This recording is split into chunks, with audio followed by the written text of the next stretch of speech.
And we are live. Welcome back to the Wanna Parlay podcast. I'm Lance Bell. Next to me is Jack Neuheisel. Jack, go ahead and tell the folks about the beautiful people that sponsor this podcast.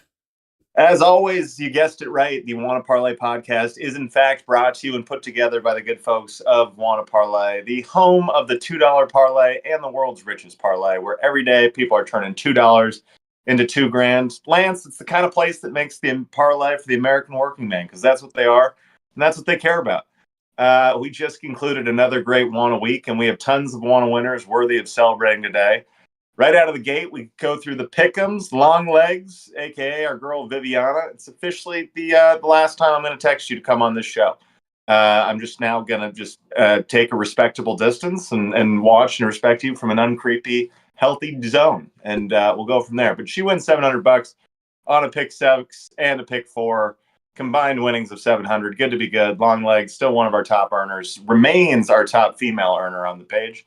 One Mad Raider, our boy David Smerling, picking up 325 on the pick 4. Had some other wins as well. As always, the man gets rolling. Hornlock, first time really seeing them showing up on the pick 3, which is starting to attract a new crowd of people. Getting $150 there. The pick 2, Blues Clues, that's Blues with a Z, getting the first and second, going home with 180. And then our boy Dialed Picks, $450. We'll let you know when he officially hits 50K. Could be as early as this week, the way this guy gets down. It will definitely be this month, would be my guess. Parlay Royale, BJ Carson, 72514, putting down a first and second finish to go home with $1,500. Love it for you, BJ. And then Hezzy also on that leaderboard, going home with $500 of their own money. And then the main event, Garibaldo almost went wire to wire, but instead he is edged out by our first main event winner, M. Crouch 8. Guy threw down 20 leg, 213.85 on Saturday evening to come and take the biggest prize we have around here. $2,000 to Mark. Now 2,462 all time here at Wanna Parlay. Huge congrats to you, Mark. Love to see it. Love to see new names merge there on the main event, or at the very least, friends of the show. We are lucky enough we're going to have him coming on tomorrow to discuss that win and tell the rest of us how in God's name you confidently put 20 picks down and actually pull it off. So we'll learn from him there. And then last but not least, before we get to the show, more and more competitions coming up with Hexhead. In the meantime, while those competitions get put together, go over to Hexhead. BOGO 50, BOGO 50 is currently running. Gets you buy one, get the second one 50% off. And yes, as we discussed, far more competitions coming with co-sponsorship with Hexhead. So be like David Smerling. Go get yourself a winner. Decorate your walls. Distinguish yourself, become a real player. Lance, let's do the show. All right. Well, as we know, these shows always start off the same way every single time. It's me saying hello, beautiful intro from Jack, and then we get right into accountability time, accountability hour, whichever one you want to call it. So I was back in the player prop circle. I'm just going to lead us off here. I went 3-1 overall.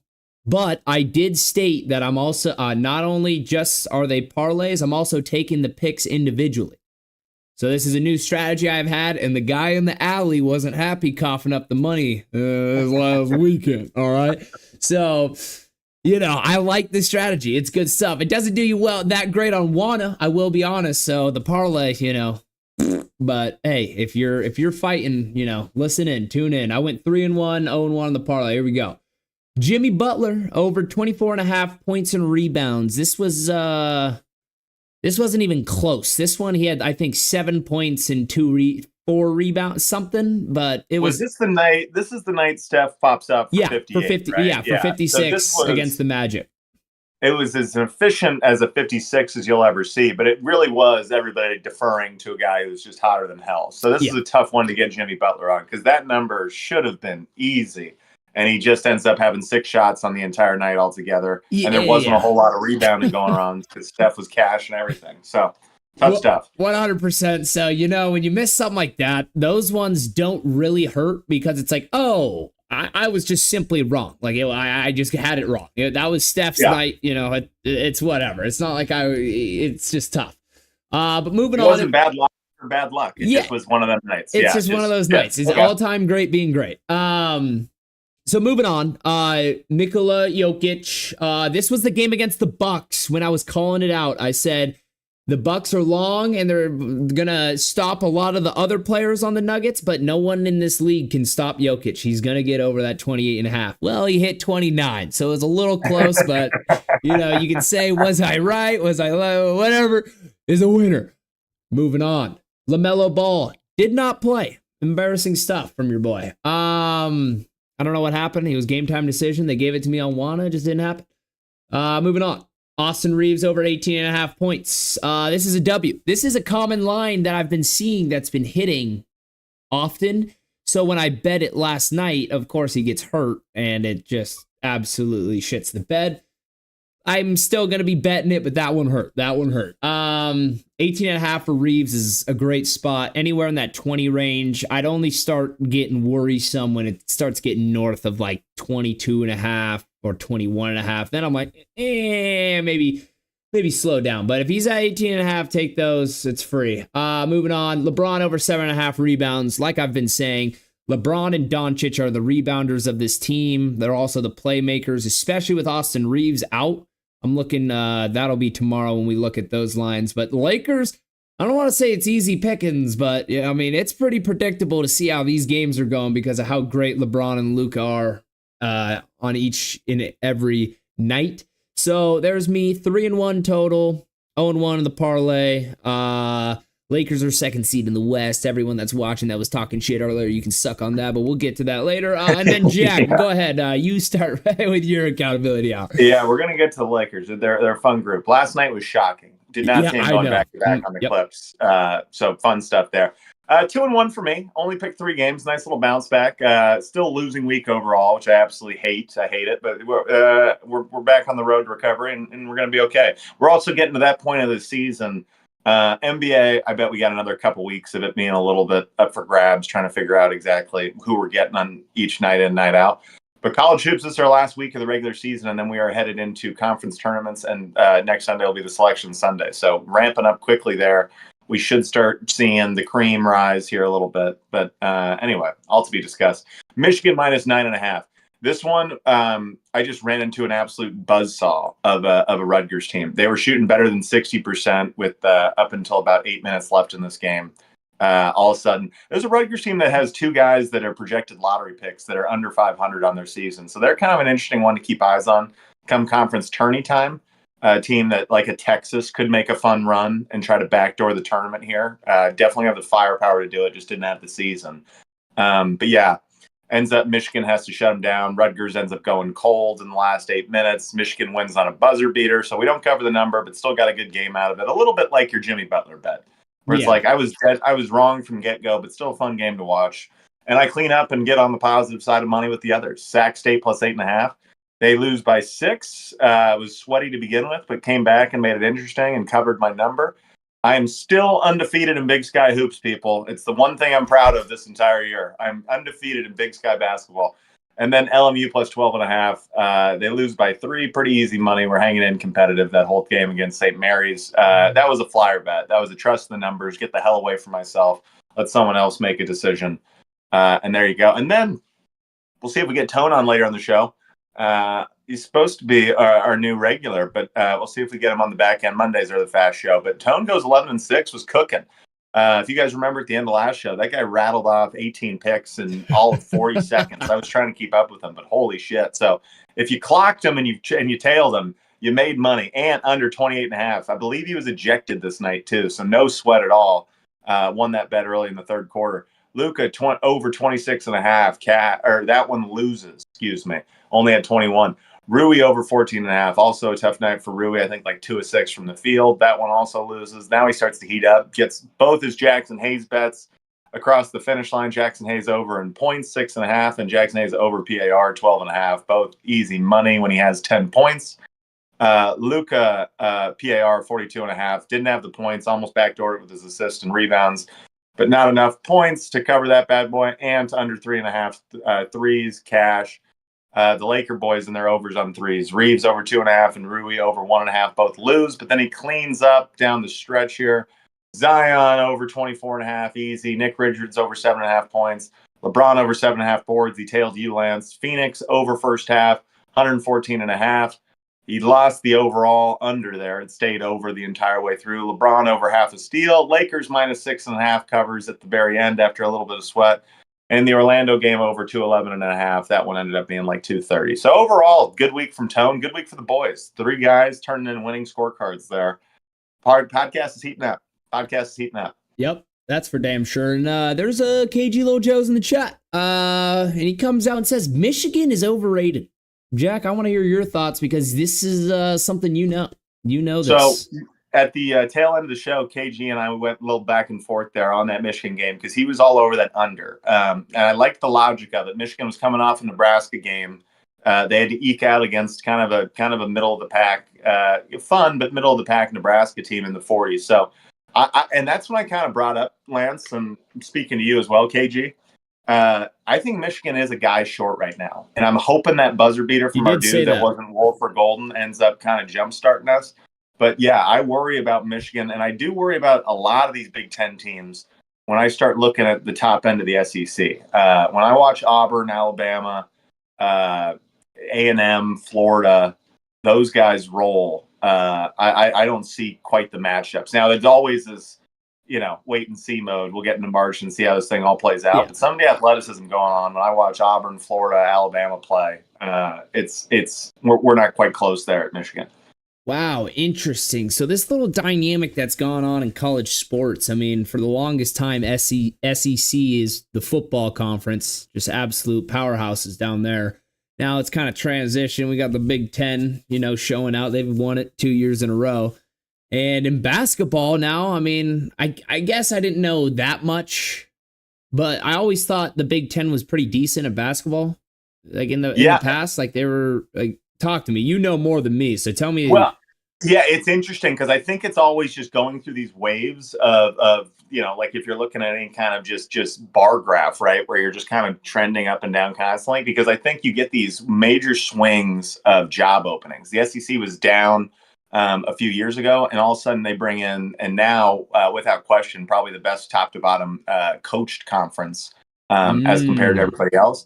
But Big Ten last year, Juwan Howard probably overstayed his welcome 1 year too long at Michigan, his alma mater. But then they get the FAU guy who was the premier guy outside of probably Calipari last year. And even that, I think people were in on the Dusty May thing. So it's interesting.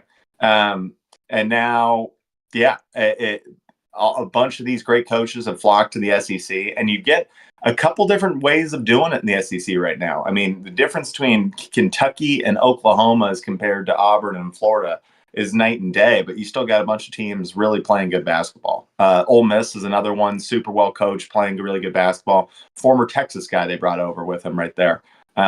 Beard, I believe, is that head coach. Okay. So, it's interesting. And I hate the SEC because I'm such a West Coast guy, so I always find myself playing devil's advocate against them. But to quote their league slogan, it just does mean more down there a little bit. The Big Ten's chasing them. They have the NIL budgets to roll with these guys. So it'll be interesting come March to see which conference kind of plays it out. Because as of now, I think the SEC is getting 13 of their 17 or whatever it is. So it's absurd. Jeez. Yeah, KG Lil Joe's in the chat. He goes, but there's 18 teams now in the Big Ten, so it's oversaturated with bad teams. So makes the Big Ten conference records skewed.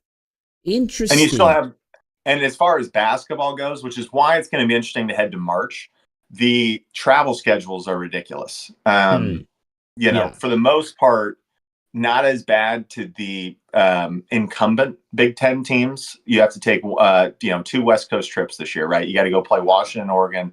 And then when you play the LA schools, you get to go stay in one hotel. Not the worst trip to take in the middle of the season.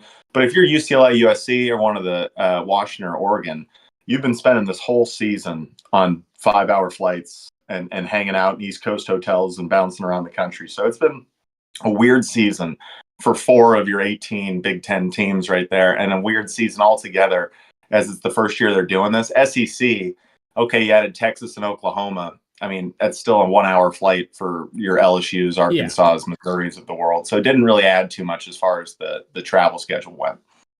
What are they going to do about that? Because I don't know how sustainable that is to just keep making UCLA, USC fly those fly those flights and play those schedules. Weird. It's weird as an isolated standalone. I mean, we went through it in football, how stupid it is that the idea that every year, we chronicled it big time in football, but none of the top teams of each respective conference actually played each other. So when we got to the playoff committee side of things, we just had to like jock it up to data and numbers. We had no head-to-head information, which to me is not a sustainable model. To me, every year we're going to have hurt feelings going into the playoff. And one of the things, we went through the travel schedule. That's absurd. So all of this is going to go through growing pains, and I don't think we've seen the last of how this is all going to kind of settle in the next 5 years when we get a new TV deal for football. Yeah, and that makes sense, and I agree with you. I mean, there's no way this is the final product, or probably anything close to the final product, what we're going to see in college sports and how the conferences lay out. All right. Well, we got through accountability time. We've talked a little college hoops, but there's more to come. Maybe that's up to Jack. He's their guy. But I was going to just bring up this topic. We got topics going on. Deebo Samuel to the Washington Commanders. Jack, talk to me. What do you think? What are your thoughts? My favorite acquisition of the deal. Going to be interesting to see kind of where the 49ers go from here, and what the new look Niners go. They're still trying to figure out their Purdy deal. So tabling the Niners for now and just focusing on Washington. I am so about this Washington team right now. It is a fun time to be a Commander or Redskin, whatever you're calling this team now. But between Dan Quinn, who's amongst the most likable head coaches we've got going, every year, every week this season, that locker room just felt like a blast. Cliff Kingsbury foregoes Saints' job, some of the openings this season, staying put. They're rolling with that same offense. Very fun. And then since this new ownership group came over, Lance, I was, some of the things they were talking about going into the draft last year, I was a little bit out on Jaden Daniels. I saw so much RG3 in him that I knew he was going to be really good. I just didn't see all the throwing talent that we got displayed this year, where it was like, holy shit. I just had it a little wrong on him. So they nailed that.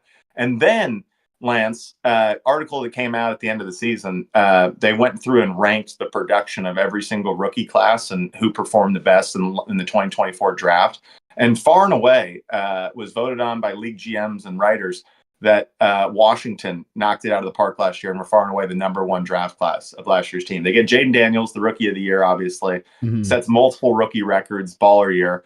Second round, they get Jerzon, better known as Johnny Newton, inside D lineman out of Illinois, who found himself a starting role, and they're super excited about it, had himself a great year. And then third round, they get Mike Sanistrel, who I thought was the guy who could go late first, DB out of Michigan. Remember, he has 2 picks in the playoff game against the Lions to ice that game. So then beyond that, a bunch of great depth guys. They got Ben Sinnott out of Kansas State, not a household name yet because Zach Ertz ends up having a great year, so you didn't need a ton out of him. But top to bottom, they knocked it out of the park, and they're in a position now, all 3 of those guys on rookie contracts, you go sign the Deebo Samuel deal, and now all of a sudden this offense and this whole thing, this is a fun team to be thinking about as a legitimate contender going into the 25 season. No, yeah, and you're 100% right. I mean, they've got a great combination of young and veterans, because their offense, you look at it, it's Jaden Daniels quarterback, he'll be in his second year, so there's young. But then Brian Robinson, their lead tailback, he's also young, but you got Eckler, McLaurin, Ertz, who are these, and Deebo, who are now these, veteran guys. Their O-line, that guard that was hurt in the playoff game, I'd call probably a veteran if he's making that much money. He's been in the league for a little while. And then on defense, you got guys like Bobby Wagner, Marshawn Lattimore, and then you're telling me about these rookies that have also balled out. And you got Deron Payne, their expensive D-line, as well as the rookies coming. They've got pieces. Who would have thought the Washington Commanders are like a premier franchise right now? They'll be right there in the odds for Super Bowl contenders. They won't be the lead or one of the favorites, but they'll be right there. They'll be plus 1,500, 1,600, right in that, right at that 4th, 5th, 3rd spot, And this is in an NFC where we expect the Eagles to come back and be great. Okay, Yeah. so the Eagles are hanging out there. But short of that, you got, okay, the Rams are getting rid of Cooper Kupp. They just re-signed Stafford. It'll be interesting to see who they are. But you can certainly talk yourself into the NFC being way more wide open than this AFC right now. Oh, And 100%. you have this, and now you have this Jaden Daniels, who already to me feels like a bona fide top 10 quarterback and deserves a conversation to be how high is he within there. So it's a fun time to be a Washington fan, and Deebo Samuel is the perfect acquisition for them for this next couple of years, because they now have a bona fide 4-year window with this current group, and probably, to quote Joe Burrow, the window's as long as you got this kid playing quarterback for you. And so at least these next couple of years, when you've got them all on rookie contracts, before you re-sign these things, you've got so much flexibility. This is going to be a fun couple of years for Washington, a team that has not been to or won a Super Bowl since the 90s. Yeah, I mean, I don't remember any time in my life the Commanders being competitive other than that RG3 year. And I mean, a couple years, but nothing. Yeah, one RG. When Kirk Cousins Heineke here. almost beat Brady on his Super Bowl march in Tampa. Heineke had a nice little wild card run with that team. Yeah, they've had some dogs. Absolutely. Hey, they've got fight over there in DC. I've never doubted that, but now they're actually impressive. KG Little Joe's, he says, great trade. Debo can just be Debo on that team. Daniels will be running the college option with Debo. I'll be drafting Debo in fantasy this year. Not bad, KG. Not bad thinking at all. My question is, and who am I to call out these world-class athletes? I mean, I'm not doing anything myself, but Debo looked a little heavy the last year. He didn't look fast. He didn't look like nearly as athletic as he had been in the past, getting banged up. Now that can partially be how much effort are you going to give on a team that's not making the playoffs, and you kind of felt the window was over, and it's like, it's all about their headspace. So I don't doubt this year he'll look great, but I don't know. Debo's so reliant on his athletic ability as a player, because he's not a big statue. He's not catching over people. Like, he's a catch and run guy. He's a rack guy. So I think he's got about 2 solid years left, and we'll see. That's my personal opinion, but because he didn't look all that great last year, but I do expect, the new team, new energy, he'll be fired up, and he'll have at least a couple more years left in him. Weird offseason for him, some injuries he was dealing with this year, and then certainly a very weird year for the 49ers that came in dramatically under expectations. So hopefully a little lifeblood. He's back on a contender. He's, other side of it, you hope to see. And then you get the creativity of Cliff Kingsbury, which will be very different from Kyle Shanahan. As good as Kyle Shanahan is as a play caller, they very much live in that system of they're trying to hit the outside zone, and then they're setting up everything off that, whereas we're going to live with a lot more one-play design kind of fun stuff in Washington. So it'll be interesting to see what they get done with them. Yeah, no, it'll be good stuff. All right, let's move on to another premier wide receiver in the NFL. T. Higgins finds himself on the franchise tag for the second year in a row. Personally, I'm not surprised. Jack, are you? No, we talked about it last week that this was this felt like where everything was headed. The rumor mill of the NFL media had kind of kicked out that this is what the Bengals had planned to do. And we kind of pointed out the fact that this isn't necessarily the last deal that's going to get done with T. Higgins now. This just gives them exclusive rights now to go try to sign a long-term deal. I saw a fun little article pop out when this news was announced. 7 of the last 8 guys to get consecutive franchise tags have gone on in that same offseason to sign a long-term deal. So again, like we said last week, so far so good with this Bengals team and everything they said they were going to try to get accomplished this offseason. The Jamar Chase deal looks like it's about done, and they're going to make him the highest paid non-quarterback of all time, which is good for Jamar Chase. He's a freak and deserves it. And then T. Higgins, they're tagging him. They owe him $26.5 million for this season. Should a deal not be able to get done? And I genuinely think they're going to get it done. I don't think they're going to end up playing this thing on the cheap, because I just think that'll be the domino that sets off. You're going to Carson Palmer, Joe Burrow, and watch him, force his way out of this situation if they're not going to be in, a Super Bowl aspiring franchise. Yeah. So I think this T. Higgins deal gets done. Only thing that gets in the way is if some kind of freak show other deal falls in their lap, where we just see a complete pivot from this Bengals team and a new approach to their offense. Random things we could see pop up.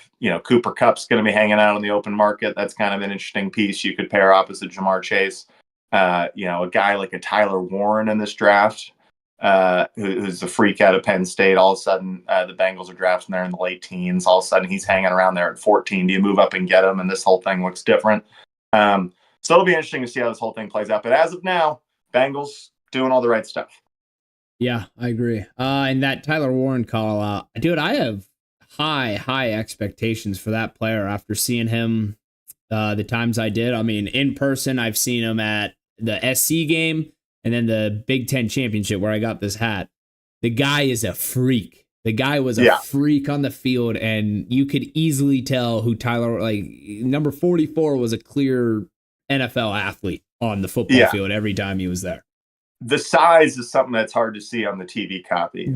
How big this guy is relative to everyone that's trying to guard him. It's got a little, it's got a little of the Gronk shit to him. It's not the Kelsey, that side of it. It's got that fucking good luck covering it. It's a behemoth of a man. It always shocked me how open he could get against zone coverage. So he's got a unique understanding of spacing and where he's got to be. He's a freak. I mean, we saw our boy out of Georgia this year to Bowers go and almost set every receiving rookie record, let alone just tight end rookie records. And he was the number one pass catcher as a tight end this year as a rookie. Again, the markup, Lance, from some of these college freaks.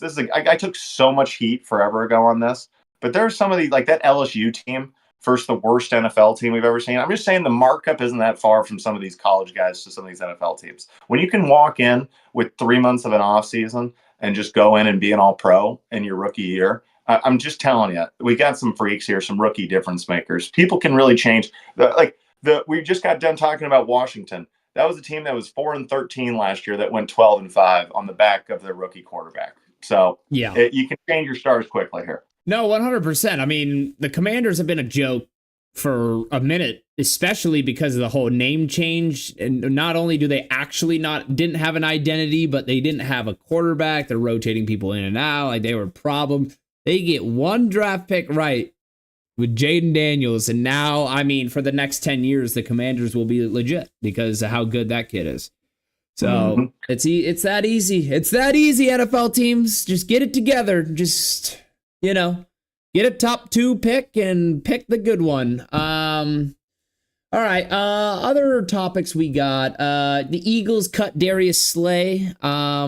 It requires 30 seconds. They drafted the 2 best cornerbacks in the last year's draft. They took the kid out of Toledo, Quinyon Mitchell, and they took Cooper DeJean, obviously, both of which, I mean, Quinyon Mitchell is already a top 3 corner in the league as a rookie. He's unbelievable. And then Cooper DeJean balled as well. This is money they didn't need to spend. And I hope, we talked about it a couple weeks ago on the show, I hope Darius Slay finds himself in Detroit. That would be very fun to see him end his career back where it started and on a team that you're just desperate to see get a chance in the Super Bowl because it's a franchise that feels like it deserves it. 100%. There's no argument over here. I want to see Slay back on the Lions for one last hurrah. I think most people do too. And I mean, the Eagles are just going to keep getting better. I've seen reports that they're interested in Myles Garrett. And I'm like, Jesus. I mean, I saw that as well. That the Eagles are thinking about making a swing. I'm like, come on. I dig it over there. Every sport seems to have that team right now where it's like, why do you get all the money and the players? What's going on? Why can't every team do what you're doing? Why do the Eagles get to go take a swing at Myles Garrett? Why do the Dodgers get to sign every meaningful Japanese player? Why did the Lakers get Luka Doncic to fall in their lap? Thank God I have at least one of those teams. Yep. Hey, you just got to have one. You're pretty happy because and that leads us into our next topic. I mean, the Lakers are the 2nd seed in the West, trailing only behind the Oklahoma City Thunder. Chat, let that one sink in. Is there anyone out there that was questioning the Lakers and where they were going to be? Is anyone still here? I know KG was questioning the Lakers. Do you have any thoughts? I mean, they're the 2 seed right now. I'll say this, dude. They're 7-1 since they signed Luka. I didn't see them winning again against the Clippers last night. That's got me kind of rolling on this idea that we're actually Oh yeah, we're a top 3 team in the NBA right now. Like, Dude, and we're you just got to good. deal with it. It just is what it is. Like, we're actually good. Like, and last night you could have went. I watched the game. I had to watch on Stream East. I mean, hopefully someone in the Lakers organization is listening to me right now. You got to get off Spectrum. Let the people of Southern California watch the Lakers. We don't need cable. Like, adapt. Come on, Lakers. But it's so bad. But I'm watching on a pirated stream. That was one of our worst halves with Luka. Was the second half of that game. That was one, like, we weren't playing great at all, and we still won. Yeah, I was going to add the most encouraging part of this whole thing was, short of maybe that Nuggets game, it still looks like we've got so much to, like, there's so much room to still improve with this team. Like, we haven't even scratched the surface with how good this team's going to be in the next 2 months, which is just ramping up to April and May playoff basketball. So I am fucking stoked on where this thing lands, because it still feels like a little bit of a messy project, still figuring out everyone's deal, and we still haven't gotten the Luka Doncic that went nuclear on the NBA playoffs last year, and I have no concerns that we're gonna get that guy before we hit this playoff run. So God help everyone else that has to play us. Really hope Jackson Hayes continues to look like this. That's all he has to do. That's all he has to do, is be this guy, which feels like it's actually just who he is. He's just finally found himself in a situation. Yeah. And then short of that, Rui Hachimura, hit your threes. DFS, keep being you. Gabe Vincent, I'm loving this re-energized version of you, pal. And then Dalton Connect in the meantime, a guy who's fighting yesterday he fucking found the flamethrower a little bit. He was out 100%. There.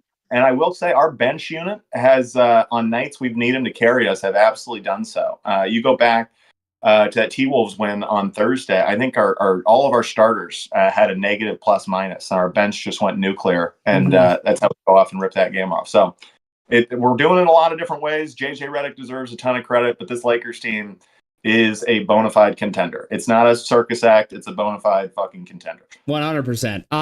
And just to, piggyback more on the game last night. We're missing Rui and Reeves, and we handle the Clippers. Like, we handle them. Like, it wasn't we kept, it was arm's distance. They were getting a little close, but the whole game, like, all right, little bro, like you stay. Kawhi goes for 30. Their guys played plenty decent. It wasn't a cold night from the Clippers. It was just JV varsity is what it was. And it's just beautiful to see. I just love it, because, man, do I hate the Clippers. Just a bad. Like, go back to San Diego. Get out. Well, they made the Intuit Dome, and it honestly looks pretty damn cool. I'm pretty sure I'm going to a game soon. Papa's got his sister, who's the medical trainer for the Hornets. So we get friend of the pod. We got to get her on. Tell us injury update with LaMelo or Brandon Miller. What do we got going on? Here's KG Lojos. I say the Lakers will be the 3 seed at the end of this. So he says 3 seed.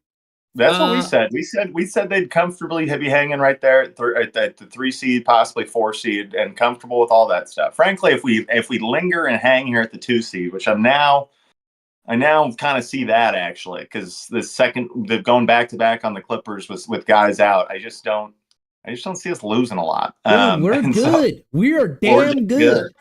But I also I really still I am not a believer in this OKC team. I think if the Lakers are the 2 seed, we're going to end up hosting and having home court against whoever beats OKC and comes out of the other side of the bracket. That's my true belief. No, hey, I agree with you on the disbelief of OKC. I don't know how many other teams in the West, maybe if the Warriors got them, they'd beat them. I don't know how many teams in the West would beat the Thunder other than the Lakers. I'd take Nuggets and Warriors. Who's the worst first round matchup for Lakers, though? That's actually a great question, Jeremy. If somehow we got on the 4-5 against the Nuggets, that's what I think. If would be my nightmare. If we're first round against the Nuggets, that would suck. Another fun fact, if the Lakers do end up with home court advantage, and I do not fear not having home court against some of these younger teams, watching enough of the LeBron with the Lakers in the playoffs, we seem to always go clip one of those first two road games off and flip the standings a little bit. But let's imagine we do have home court all the way through to the finals. Lakers are 23-7 right now at home. Yeah, they're defending home court fantastically so far this year. Yeah. Short of Memphis and OKC, that's the best clip in the West, and one game behind Memphis, and that's because it's never made sense why Memphis is in the West. They came from Vancouver, and the fucking NBA never fixed it. Yeah, bizarre, but yeah. So I'm just looking at it. I mean, Laker matchups. You'd see, I mean, we could pull the Rockets, the Clippers, the Grizzlies, and I'm naming teams I don't fear in the slightest. Mm-hmm. The T-Wolves. T-Wolves are a little good on defense, but they're so limited on offense that I don't fear them in a 7-game series. Kings, not enough size or defense. Mavericks.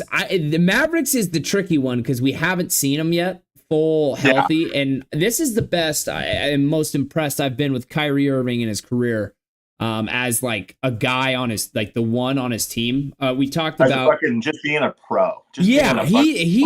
How much he's developed and just matured as a human being is one of the great stories of the NBA, especially because no one will talk about it. I mean, he had the whole meltdown in Brooklyn. I mean, the vaccine, don't get me wrong, I understand. But which is coming off Boston, which was a freak show. Yeah, and like this burning sage and doing all the antics. Like there was a lot going on for him to be able to reel it all back in and still be a premier player in this league. And now his teams love him and everything's great. So, shout out to Kyrie. Good for him.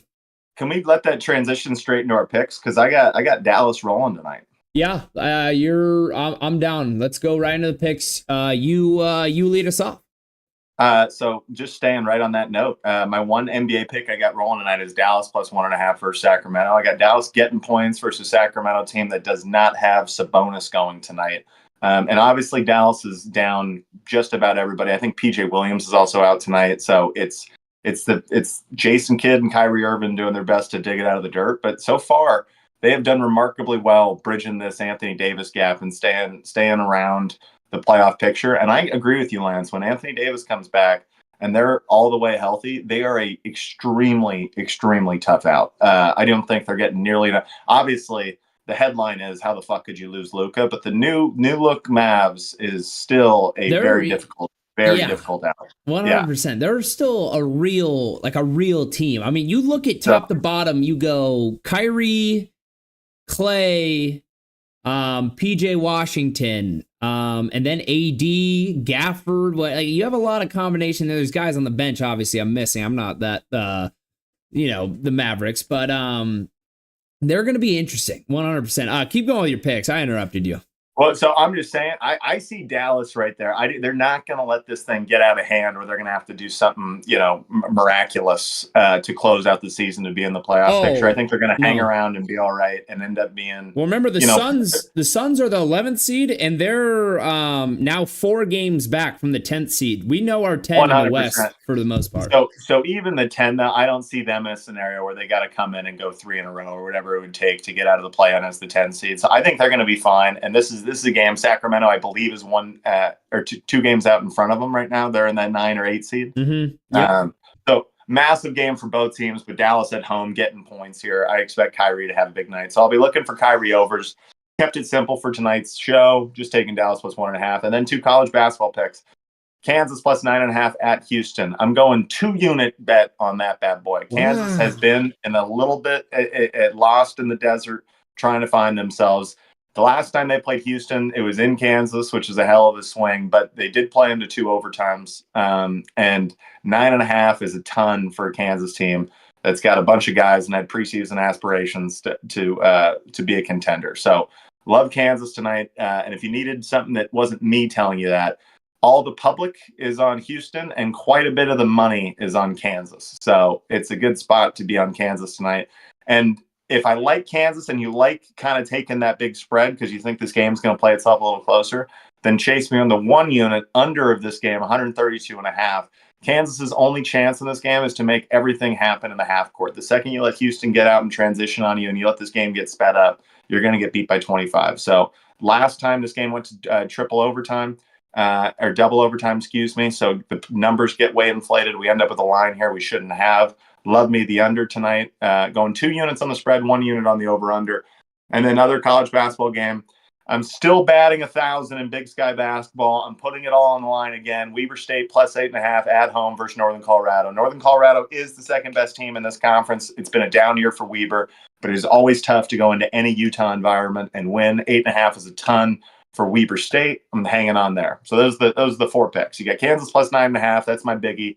Under that Kansas-Houston game of 132.5.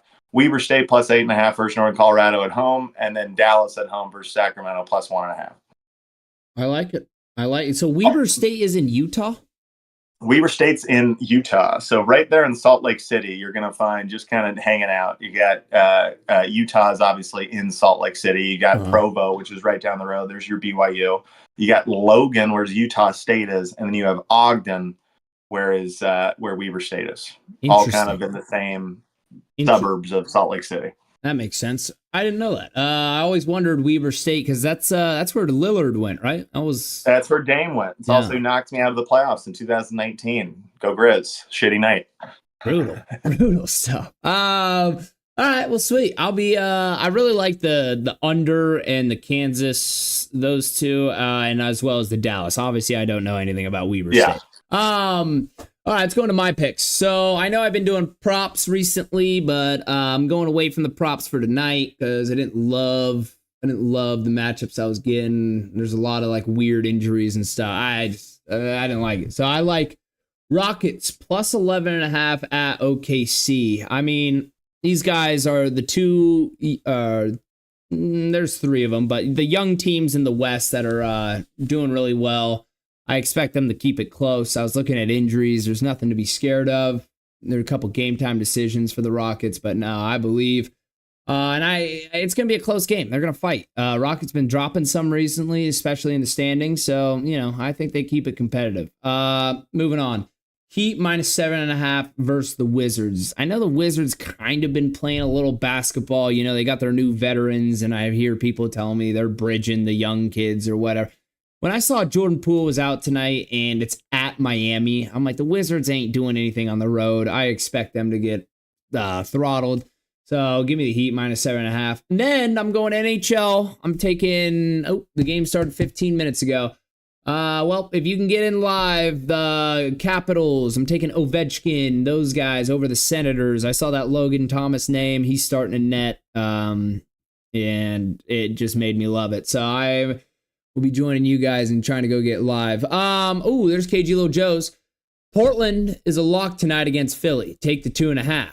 Portland has something to play for while Philly is broken. Northwestern plus 3.5 and Kansas plus 9.5. All dogs tonight. And Klay Thompson over 3.5 threes made. All right. I like that from you, KG. I'm going to keep those in mind. I'm going to really look at the Portland one. The Portland one. I'll say to you, Lance, right out of the gate, Houston, love it. Houston's been playing tough all season, and OKC, I think they're getting a line that the macro data shows you. They have not been this team the last couple weeks out. And in my experience betting OKC this season, when you see those 12.5, 13.5 lines, all of a sudden you just got to trust it blindly. They go win by 17, and that's the way it goes. This 8.5, 9.5, Vegas doesn't quite sure how this game's going to roll tonight. I think Houston plays them tough. And then the Caps bet, I'm going to chase that live one with you. OV might pull this Gretzky season off fucking this year. So I'm all in on this Caps team. Dig it. And then from KG, taking Northwestern over the Bruins. Bruins have been shitty going east all year. So I like the thought. Boom. Well, there you have it, folks. There are the picks. There's KG. There's the show. There's the show. Yep. That's about it. All right, Jack, you want to hit us with the outro? Absolutely. It was a great show. Good Monday, as always. The show is brought to you by Wanna Parlay, home of the $2 parlay and the world's richest parlay, where every day people are turning $2 into $2,000. Just ask our boy M Crouch 8. Just went home with $2,000 as of this morning, winning himself the main event. You'll love to see it. A couple other people deserving of shout outs. Long Legs winning some money. Our guy David Smerling, One Mad Raider.